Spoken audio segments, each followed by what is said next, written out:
Iya, kalau disuruh ngomongin SummerSlam kemarin ya banyak momen bagus.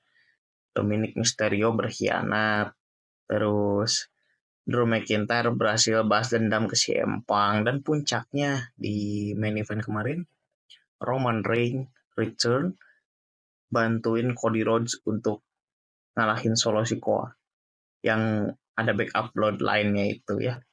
The original tribal chief is return. Tapi yang cukup unik ini adalah responsnya nggak begitu wah ya kalau di media sosial. Kalau di panggung sih kita bisa lihat ya, penonton banyak yang bersorak. Tapi kalau di media sosial nggak semuanya bersorak ya, nggak semuanya hore. Itu karena apa? Theme songnya ampas katanya Pak. Theme songnya ampas, jadi aduh ini kenapa harus pakai theme ini gitu si Roman Reigns. Padahal waktu dia terakhir cabut itu bagus.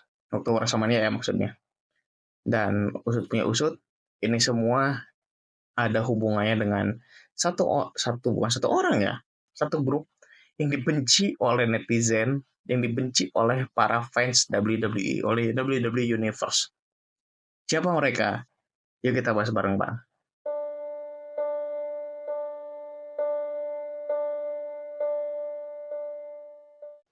Yuk balik lagi di bicara gulat ya, by MF Wrestling. Jadi hari ini kita bicara gulat ya, karena obrolannya agak chill sedikit ya.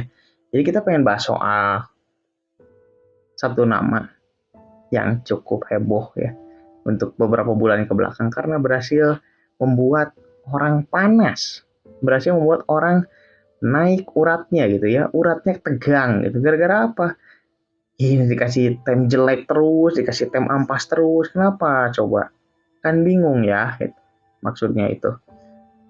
Usutnya usut, semuanya terjadi karena satu grup. Namanya adalah Death Rebel. Siapa itu Death Rebel? Jadi, sebelum saya bahas Death Rebel ini siapa, terus tugas mereka ngapain, kita coba bahas sedikit soal ya sejarah singkat ya, sejarah singkat mengenai bagaimana musik-musik di WWE ini berjalan ya. Jadi kita semua udah tahu dari zaman bahula, dari zaman lama, selain ngambil dari lagu-lagu yang udah ada, WWE juga punya komposer sendiri. Komposer ini khusus tugasnya untuk apa? Tugasnya dia adalah untuk membuat lagu-lagu yang cocok, yang bisa dipakai untuk pegulat WWE dan tidak perlu ngurusin soal royalti yang ribet lah. Jadi bisa dibilang kita mempekerjakan seseorang untuk membuat lagunya. Dalam hal ini ya bisa dibilang freelancer atau apalah, terserah istilahnya. Nah, jadi nanti kalau ada apa-apa kita bisa minta tolong ke dia, kita bisa kerjasama ya. Bikinlah kayak gini, bikin kayak gini, oke. Nanti briefnya diberikan, udah briefnya dikasih itu, nanti dia si artisnya dia bikin lagunya dan dikasih ke WWE, kalau cocok nanti bisa langsung dipakai. Namanya yang waktu itu pertama mengerjakan adalah Jim Johnston. Jim Johnston kalian semua udah tahu lah ya mengenai sosok Jim Johnston ini. Lagunya The Rock, Stone Cold Steve Austin, siapa lagi? Undertaker, dan lain sebagainya, itu semua banyak yang buatannya Jim Johnston. Ya Brock Lesnar juga salah satunya termasuk.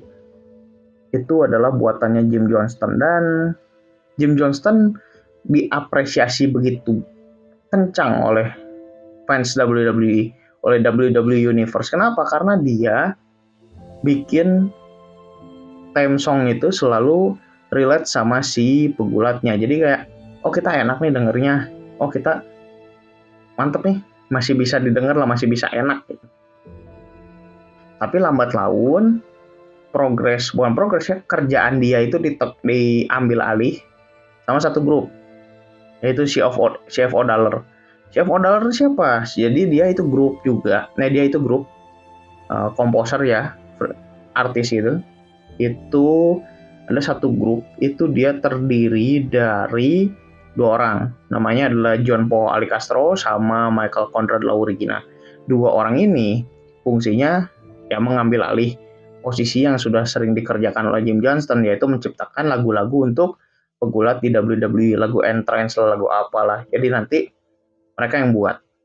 Kenapa? Kenapa kok pekerjaannya Jim Johnston itu dikasihin ke mereka?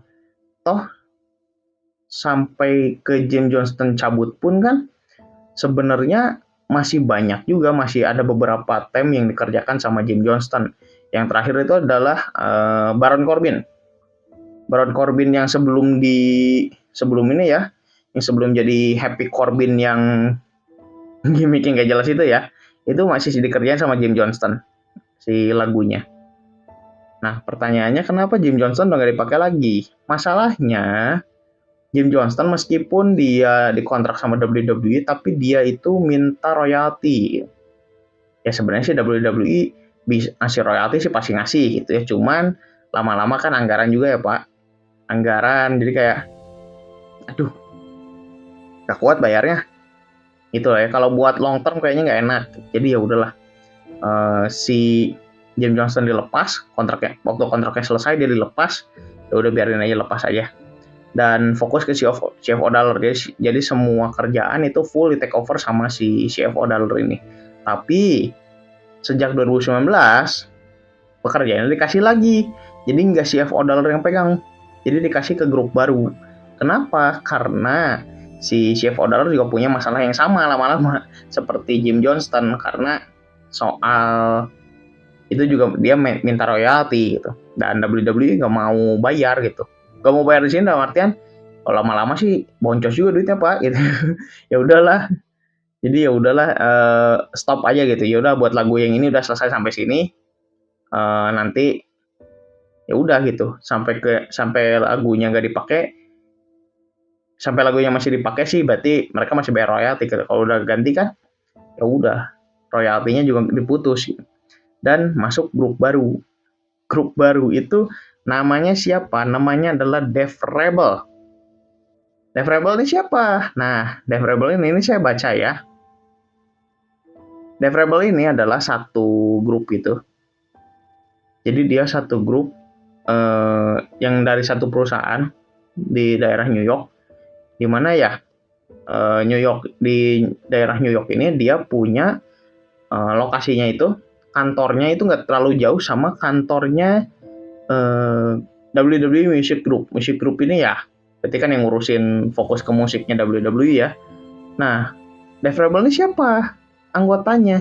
Nah, jadi Death Rebel itu ada 3 orang anggotanya. Ada Doug Davis. Doug Davis ini adalah seorang anak dari komposer legendaris namanya Cliff Davis. Ini tulisannya ya, bukan saya karena saya juga nggak terlalu kenal. Terus ada Ali D. Tidor, itu dia posisinya sebagai kreatif direktornya, berarti jadi si Ali ini dia yang nge-pitch ide dan lain sebagainya. Sama ada musisi Anthony Mirabella, itu adalah 3 nama yang ada di balik Death Rebel ini. Death Rebel sejak 2019 itu udah mulai pegang karena kan CFO Dollar tuh baru full cabutnya di 2020. Terus kenapa sih Death Rebel ini banyak dibenci ya? Karena bayangkan teman-teman kan sudah terbiasa dengar Jim Johnston bagus banget gitu lagunya, kena gitu ke karakter wrestlernya, kita kebayang oh dengan si Jim Johnston bikin kayak gini tuh oh kita tahu nih lagunya seperti ini, gambaran karakternya seperti ini. Terus dikasih ke CFO Dollar sebenarnya udah mulai banyak keluhan gitu di awal. Cuman memang ini lebih ke karena tidak terbiasa aja. Karena ada beberapa theme yang sudah bagus, yang sudah cukup merepresentasikan si pegulatnya ternyata diganti. Kayak yang kerasa itu waktu awal itu Sheamus kan kita semua udah kebayang lah lagunya ya, si Lobster Head itu kan tiba-tiba diganti. Protes kan orang-orang waktu itu, kenapa sih Sheamus diganti, jelek banget temanya gitu. Lama-lama terbiasa juga orang-orang jadi kayak oke juga nih gitu dan lain sebagainya. Nah, tapi sejak 2019 itu sudah mulai diubah konsepnya, di mana Death Rebel itu ya mulai mereka yang bikin si apa namanya lagunya dan lain sebagainya itu Dave Rebel yang buat. Ada beberapa mostly sekarang itu lagunya buatan Dave Rebel. Ada beberapa yang enggak, yang jelas itu kayak yang udah gede-gede lah, si pegulat yang udah gede-gede, Randy Orton, si Empang, dan beberapa pegulat yang masih pakai lagunya Chef O'Donnell. Sisanya udah pakai Dave Rebel aja kebanyakan. Sekarang sih pertanyaannya, sedibenci itukah Dave Rebel? Kenapa sih alasannya bisa seperti itu? Jadi ada perubahan skema yang terjadi secara signifikan di antara bagaimana yang dikerjakan oleh Jim Johnston dan Chef O'Donnell ke Dave Rebel. Kalau Jim Johnston sama Chef O'Donnell itu kerjanya kurang lebih sama. Jadi kayak tadi udah saya sebutin ya. Jadi dia ada royaltinya. Jadi kan mereka buat nih, ada briefnya. Teman-teman tolong buatkan lagunya seperti ini. Saya pengen ada gambarannya seperti ini, dijelaskan lah ya. Nah, nanti si artis itu kan pasti bikin terus kayak seperti ini Pak, saya udah bikin lagunya, kita coba aransemennya seperti ini dijelaskan dan selesai. Ada revisi nggak? Ada ternyata. Oh, revisi seperti ini, kita ubah lah gitu ya, si artisnya diubah ya, ubah konsepnya seperti ini dan dikasih lagi ya, sampai tektok terus sampai beres. Dan kurang lebih si Jim Johnston dan Chef O'Donnell sama kayak gitu kerjanya ya. Nah, yang jadi permasalahan adalah kalau lagunya dipakai, si WWE harus bayar royalti ke Jim Johnston maupun Chef O'Donnell. Dalam hal ini kan kalau lama-lama duitnya juga kepake banyak. Aduh, lama-lama sih habis juga ya. Mungkin kalau cuma 1 penampilan, 2 penampilan, setahun 2 tahun, itu sih enak-enak aja. Cuman lama-lama kan kayak gak deh gitu, uangnya terlalu besar gitu lama-lama. Apalagi Jim Johnston dengan lagu sebanyak itu dan seterkenal itu, sampai sekarang juga dia masih dapat royalti itu. WWE juga kayak aduh masih keluar uang gitu. Nah, sekarang diubah ke Dave Rebel. Nah, Dave Rebel punya perubahan brief yang saya rasa sih cukup signifikan. Jadi apa? Di pekerjaan awalnya kurang lebih sama ya, kayak yang tadi udah saya jelasin, dapat brief, dikerjakan, revisi, dikerjakan lagi terus sampai beres. Nah, yang jadi masalah adalah Dave Rebel itu pembayarannya di kontraknya itu dia bayar utuh. Jadi nggak ada royalti dan lain sebagainya. Nah, ini mungkin kasusnya, kalau misalkan teman-teman penasaran, ini kasusnya sama seperti bagaimana pembelian IP The Witcher yang dilakukan oleh CD Projekt Red sama Netflix. Meskipun dua-duanya sama-sama mengadopsi The Witcher dari original autornya, tapi kalau si CD Projekt Red itu beli putus. Jadi si original autor itu nggak akan dapat duit lagi dari apa. Jadi mau si CDPR ya, kita sebutnya CDPR. Kalau CDPR mau milking terus sampai sampai kering gitu, terserah dia. Toh si original author udah nggak akan dapat uang lagi dari situ. Jadi kayak aduh ya kasihan juga gitu jadinya. Nah, beda sama apa yang dilakukan Netflix. Nah, di Netflix mungkin saya nggak tahu ya soal pertimbangan autornya atau bagaimana, itu saya nggak tahu. Cuman mau sebanyak apapun yang dikerjakan sama Netflix, nanti ujung-ujungnya original autornya tetap dapat uang. Karena ya bisa dibilang bagi hasil, ada royaltinya di situ. Jadi si original autor tidak kehilangan haknya secara langsung gitu ya untuk dapat uang gitu. Nah, kita bisa bandingkan ya. Nah, yang dikerjakan oleh Jim Johnston, dikerjakan Chef O'Donnell, itu kan sudah pasti seperti yang bagaimana dilakukan oleh Netflix terhadap original author dari The Witcher. Sementara Dave Rebel malah jadi mundur. Tapi hal ini sih saya rasa balik lagi ke strategi bisnis ya, jadi nggak bisa saya bilang ini benar ini salah. Cuman kan unik aja gitu. Karena rata-rata orang-orang itu harus pengennya kan sama-sama memakmurkan ya, harusnya saling memakmurkan. Cuman kan WWE juga gimana ya, movement bisnisnya agak beda gitu ya. Jadi demi menghemat uang mereka melakukan seperti itu dan sah-sah aja sih. Sekarang sih lebih ke soal selera ya. Toh kita semua tidak bisa membantah fakta kalau time yang diberikan Dev Rebel jelek. Itu sih ya, teman-teman nggak bisa bohong juga gitu loh.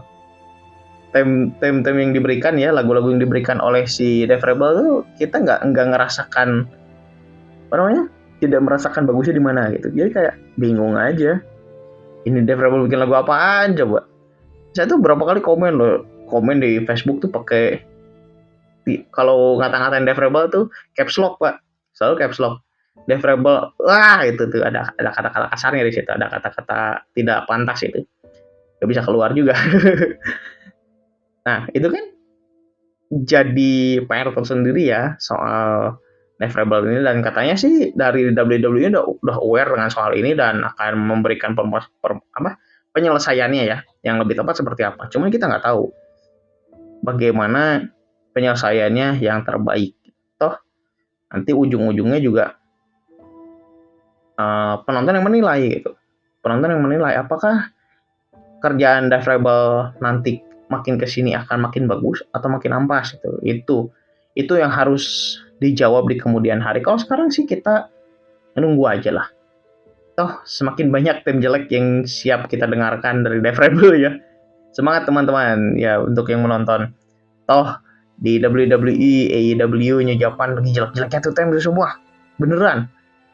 Selama timnya bukan tim dari lagu lain atau musisi lain tuh jelek semua pasti. AEW itu padahal ya, ini saya bukan ngerosting AEW, padahal AEW itu ngambil orangnya TNA, si Serg Salina sama siapa, Del Oliver. Itu kan dua itu bikin waktu di TNA bagus banget lagu-lagunya, cukup catchy juga ya, 1-2 level di bawah Jim Johnston lah kalau kata saya. Tapi di AEW hancur semua lagunya. Padahal ya gimana, si Del Oliver sama Serg Salinas tuh kata saya sih lagunya oke-oke juga gitu loh. Apakah ini karena satu dan lain hal gak tahu juga. Di New Japan sama jeleknya juga. Saya nggak tahu siapa kalau yang di New Japan ya. Cuman kalau New Japan sih emang ada penyakit ya. Dari dulu juga nggak semua tim cocok gitu. Cuman ya buat yang sekarang tuh yang baru-baru jelek semua. Jadi kayak ya tuh bingung lah. Ya udahlah teman-teman, silakan ya kalau misalkan mau bahas lagi silakan kita tulis aja di kolom komen, nanti kita coba diskusi bareng-bareng ya. Kalau masih mau kasih ide dan lain sebagainya silakan di komen juga. Jangan lupa like dan share jika video yang dirasa bermanfaat, dan subscribe biar nggak ketinggalan update-update berikutnya dari MIF Wrestling. Itu aja dulu buat hari ini, semoga kita bisa bertemu kembali di video berikutnya. Sekian.